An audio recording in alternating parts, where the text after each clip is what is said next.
कलमवा भुला गए तेजस्वी भैया।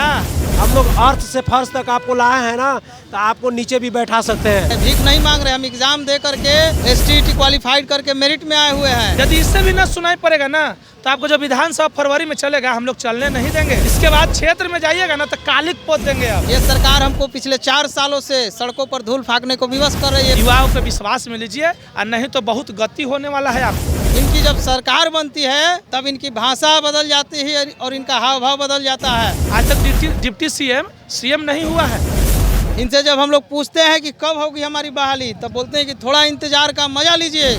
हमको तो लगता है ऐसा किया कि ये रूढ़िवादी सोच बन गई है, जो नहीं होना चाहिए। चंद्रशेखर जी से हम लोग अब तक करीब 20 बार मिल चुके हैं। ये कैसा समाजवाद आपका है? केवल नारा देने से समाजवाद खड़ा तो नहीं होता कि हम समाजवादी हैं, हम इस जात के शुभचिंतक हैं, उस जात के शुभचिंतक हैं। लेकिन आप जो शिक्षा मंत्री का आपको जो दायित्व मिला है, वो बिहार की शैक्षणिक स्थिति को, स्कूलों की स्थिति को सुधारने के लिए ना। छात्रों को जेल में बंद किया जाता है, कैसा समाधान यात्रा? शिक्षकों को बंद किया जाता है, कैसा समाधान यात्रा? सरकारी स्कूलों को तो आप वर्तमान में तबेला बना दिया है भैंसों का। चैलेंज होगी एक्सेप्ट करने की, तो तेजस्वी जी नीतीश कुमार दोनों एक्सेप्ट करें।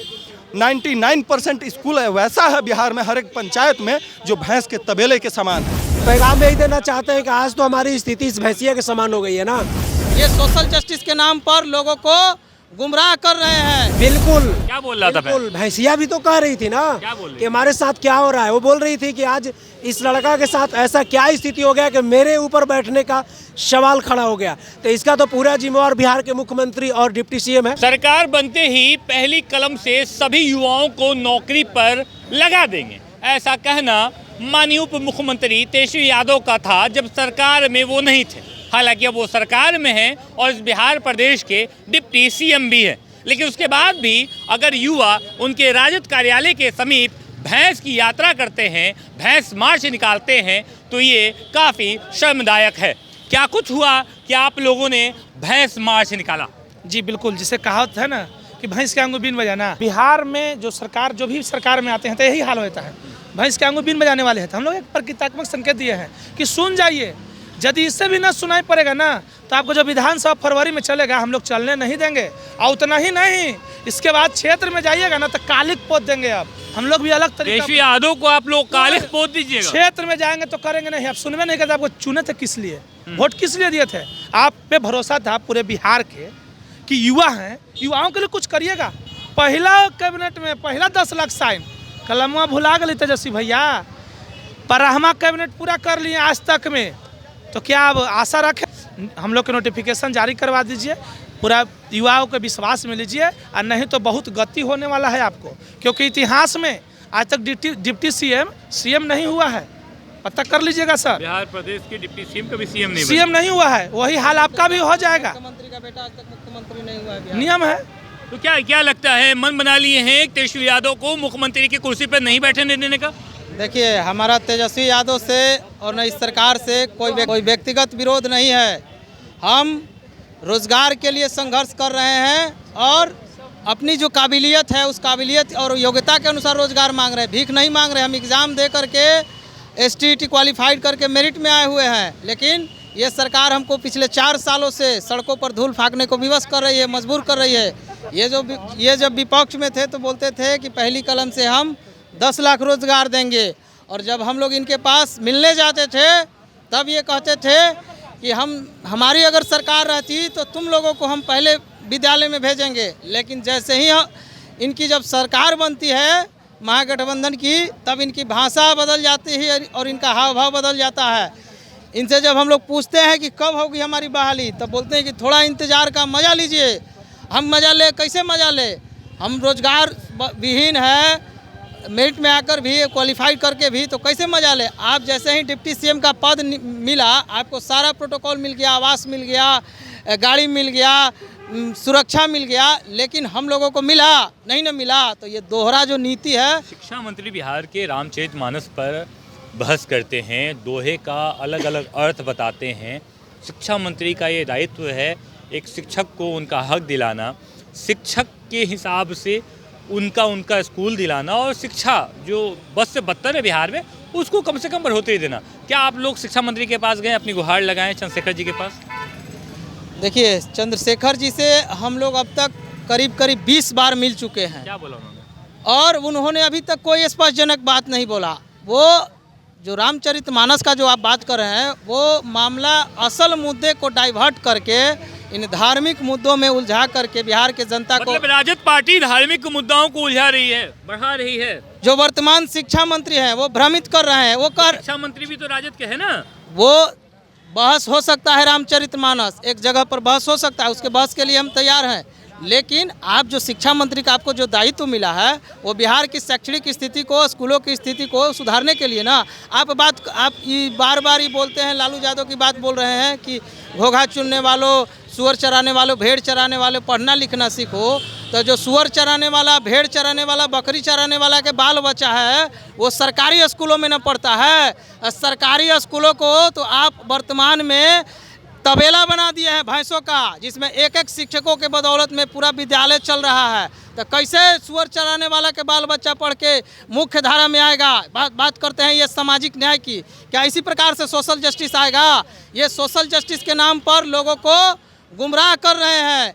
आप अपने असली क्या आप लोग को क्या लगता है, लालू प्रसाद यादव वाली छवि उनके बेटों में है या नहीं? सब बताइए। लालू प्रसाद यादव की सवाल ये है कि लालू प्रसाद यादव की जो छवि है, उनके दोनों बेटों में कहीं नजर आती है आप लोगों को? क्यों नहीं? क्योंकि दोनों वर्तमान में भी एक उप मुख्यमंत्री, बतौर मुख्यमंत्री बनने वाले, और वर्तमान में वो मंत्रालय है दोनों के हाथ में। क्या लगता है? नहीं, ये देखिए, आपने पहला सवाल किया कि लालू प्रसाद वाली छवि है कि नहीं। देखिए, लालू प्रसाद जो सिंपैथी वाले व्यक्ति थे, उसके बाद अगर रोजगार की बात किया जाए, शिक्षा, चूँकि हम लोग शिक्षा के अभ्यर्थी में बात किया जाए तो 100% मिलती जुलती है। 95 में 1995 में लालू प्रसाद के समय में जो शिक्षक अभ्यर्थी थे, लालू जी भी उनकी बहाली नहीं किए थे, और 2006 में केस लड़ने के बाद उनकी ज्वाइनिंग हुई थी। कोई 6 महीना नौकरी किया तो कोई साल भर। अब तेजस्वी जी नए आए हैं, बोले थे फर्स्ट कैबिनेट में दे देंगे, हालांकि 5 महीने का समय हो नहीं, गया। आपने जो बोला कि माननीय मुख्यमंत्री नीतीश कुमार, माफ़ कीजिएगा, माननीय मुख्यमंत्री जब लालू प्रसाद यादव थे तब भी ऐसी कहानी होती थी कि शिक्षकों को उनके हक नहीं मिलता था। नहीं मिलता। तो क्या ये परिवारवाद है, या परिवार में एक एकजुटता बन चुकी है कि भाई हम शिक्षकों को कभी महत्व नहीं देंगे? नहीं, हमको तो लगता है ऐसा किया कि ये रूढ़िवादी सोच बन गई है, जो नहीं होना चाहिए। हाँ, कि मतलब समाजवादी बताते हैं, लेकिन समाजवादी कैसे? आप समाजवाद की बात कैसे करेंगे? जो शिक्षा का क्षेत्र है, ये आप रूपी में समाजवाद का एक प्रारूप है। और चाहे 15 साल लालू जी रहे और 20 साल नीतीश कुमार, जो जिनके शासन में अभी ये भी हैं छत्र छाया में, और कहते हैं चाचा भतीजा, तो ये चाचा भतीजा और भाई भाई लालू जी नीतीश कुमार, ये तो समाजवाद की कौन सी अवधारणा किए? आप जात पात, बनिया, कुम्हार, कोयरी, तेली, ये करने से समाजवाद होता है? उन्हीं के तो लड़के हैं भाई जो सरकारी स्कूल में जाते हैं, पढ़ते हैं। तो सबसे बेस पॉइंट जो समाजवाद की है, जिससे हर आदमी समाज में आ सके, मुख्य धारा में आ सके और जुड़ सके, वो शिक्षा है। ये व्यक्ति के अंदर आप रूप में वो गुण पैदा करती है कि अगर सरकार इंफ्रास्ट्रक्चर नहीं देती है तो ये खुद से आदमी खड़ा कर लेता है, क्योंकि सोचने समझने की शक्ति बढ़ती है शिक्षा से। तो ये कैसा समाजवाद आपका है? केवल नारा देने से समाजवाद खड़ा तो नहीं होता कि हम समाजवादी हैं, हम इस जात के शुभचिंतक हैं, उस जात के शुभचिंतक हैं। अभी जैसा चल रहा है शिक्षा का मुद्दा डाइवर्ट करके, तो हमने क्या लगता है भैंस की यात्रा आप लोगों ने किया, भैंस मार्च निकाला, राजद कार्यालय के समीप निकाला, क्या वो बेहतर था? क्या उससे सरकार और सरकार के आला अधिकारी जग जाएंगे? नहीं, हमको एक शर्ट नहीं मिलता है, एक जूता नहीं मिलता है, तो अपने होली के दिन अपने माँ बाप से रूठते हैं, रोते हैं। आज हमारे माँ बाप तो यही है ना, शिक्षा मंत्रालय इनके पास है ना, कहाँ मांग करेंगे? इनको देना चाहिए, सोचना चाहिए, और मिल के हमने जो कहा कि पार्टी को मंथन करना चाहिए। हमारे बिहार की स्थिति बेशक जो खराब है, शासन में बेशक ये रहे लोग और सुधारने का प्रयास किए होंगे, लेकिन हमको गलत दिखता है कि नहीं सुधर पाया, चूँकि लंबा समय 35 साल का रहा है। इनके पिताजी भी 15 साल रहे और 5 साल ये इधर, 2.5 साल पिछला और 2.5 साल ये, 20 साल ये रहे और 20 साल नीतीश कुमार।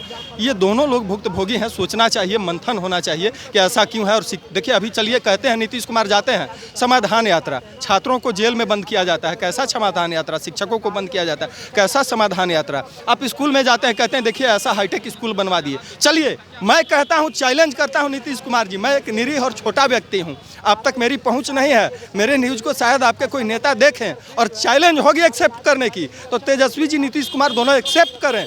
99% स्कूल है वैसा है बिहार में, हर एक पंचायत में, जो भैंस के तबेले के समान है। स्वास्थ्य विभाग का वो स्थिति है जिसमें भैंस के तबेले के समान है। भैंस के का जगह भैंस के तबेले में होता है और शिक्षा का मंदिर जो है वहाँ शिक्षकों और बच्चों का स्थान है। भैंस का तबेला न बनाएं और इसको देखें। केवल मीडियाबाजी करने से नहीं होगा, जनता सब कुछ समझती है, आप तक भले ही नहीं पहुँच है, आपसे जवाब सवाल नहीं कर सकती, आप ऊपर ऊपर चल रहे हैं, लेकिन जनता समझती है जिन बारीकियों को, वही आपका जनाधार कम करता है और ज़्यादा करता है। आप बयान दे के जनाधार नहीं बढ़ा सकते। लोग सोचते हैं, फर्क यह है कि आपसे सवाल जवाब और जवाब तलब नहीं कर पाते हैं। ये वही शख्स हैं जो राजद कार्यालय के बाहर भैंस पर सवार थे। भैंस पर सवार होकर क्या पैगाम देना चाहते थे तेजस्वी यादव को या वर्तमान के मुख्यमंत्री नीतीश कुमार को? आप पैगाम यही देना चाहते हैं कि आज तो हमारी स्थिति इस भैंसिया के समान हो गई है ना। सरकार चेंज हुई, सरकार के बनने के बाद 5 महीना हो गया, हम लोग सरकार से 7वां चरण हाई स्कूल +2 की विज्ञापन की मांग कर रहे हैं। सरकार हमारी बातों को अनसुना कर रही है, तो हम क्या करें इस राज्य में? हम PhD छात्र हैं, इतना पढ़ लिख के हम लोग आए हैं, आज ऐसी स्थिति हो गई है कि हम लोग सरकार और सड़क पे जो है दर दर भटकने को जो है तैयार हैं। लेकिन फिर भी हम सरकार से ये मतलब आपके माध्यम से खुला संदेश है कि अगर हमारी बहाली आप नहीं करते हैं तो हम इसी तरह से हमारी ज़िंदगी निरक्षरों के समान हो जाएगी, इतना पढ़ लिख के। इसलिए सरकार भैंस पर जब आप बैठे थे, अमूमन ये सवाल ज़रूरी है, भैंस पर जब आप बैठे थे राजद कार्यालय के बाहर से जब गुजर रहे थे, लगातार मीडिया कर्मी आपसे सवाल पूछ रहे थे, क्या आपने ये समझा कि भैंस के बराबर आप अपने आप को जब बता रहे हैं तो भैंस से मालूमात ताल्लुकात जब बढ़ा तो बातें भी हुई क्या भैंस से? बिल्कुल। क्या बोल रहा था बिल्कुल, भैंसिया भी तो कह रही थी ना कि हमारे साथ क्या हो रहा है। वो बोल रही थी कि आज इस लड़का के साथ ऐसा क्या स्थिति हो गया कि मेरे ऊपर बैठने का सवाल खड़ा हो गया। तो इसका तो पूरा जिम्मेवार बिहार के मुख्यमंत्री और डिप्टी CM है। श्रमदान यात्रा कर रहे हैं, हम लोग का कल्याण किए बिना कैसे? उम्मीद तो थी ना आप लोगों को। याद है मुझे वो दौर जब तेजस्वी यादव आप लोग को इकट्ठा करके इको पार्क में बैठे थे और वहाँ से एक DM साहब को फ़ोन लगा के बोले थे कि हम तेजस्वी यादव बोल रहे हैं, आप कीजिए हमसे और इन लोगों को व्यवस्था कराइए, इनकी नौकरी की बात कीजिए। वो तेजस्वी यादव कहाँ गुम हो गए? सवाल ये उठता है। और आप लोगों को बहुत ज़्यादा उम्मीदें थी। सवाल ये भी उठता है कि आप ही लोग तेजस्वी यादव का नारा लगाते थे, आप ही लोग तेजस्वी यादव का जय जयकार लगाते थे। अब आपका तेजस्वी यादव और आपके तेजस्वी यादव की विचार क्यों बदल? विचार इसलिए बदल गई, सरकार में जैसे ही आए तो इन लोगों का भाषा बदल गया। ये लोग SGT से के अभ्यर्थियों से मिलने से बचना चाहते हैं, ऐसी स्थिति आ गई है। आज ये लोग कल के हमारे आंदोलन में सहानुभूति बढ़ाने के लिए जाते थे, आज अपना टांग पीछे खींच रहे हैं। तो मैं समझ रहा हूँ कि युवाओं का जो शक्ति होता है ना, वो वोट से दी जाती है। और इलेक्शन 2024 सामने है, हम लोग अर्थ से फर्श तक आपको लाए हैं ना, तो आपको नीचे भी बैठा सकते हैं। ये इतना ही स्टूडेंट, ये खुली चेतावनी है। अरे आपको नौकरी नहीं देना, सरकार 2 महीना 3 महीना तक रहेगी, उसके बाद नहीं रहेगी। खुली चेतावनी महागठबंधन की सरकार को है और खासकर तेजस्वी यादव को है। तेजस्वी यादव ने जैसा कि वादा किया था युवाओं को पहली कैबिनेट में पहले कलम से नौकरी देंगे, उसके बाद उनका कहना बेतुका बयान लगा इन्हें। और उसके बाद जो आप देख रहे हैं भैंस यात्रा या भैंस मार्च, ये साफ बता रहा है किस प्रकार से तेजस्वी यादव के लिए ये लोगों के बीच नाराज़गी है। बहरहाल आप बेधड़क बात देख रहे थे। मेरा नाम वसीम रजा है। धन्यवाद।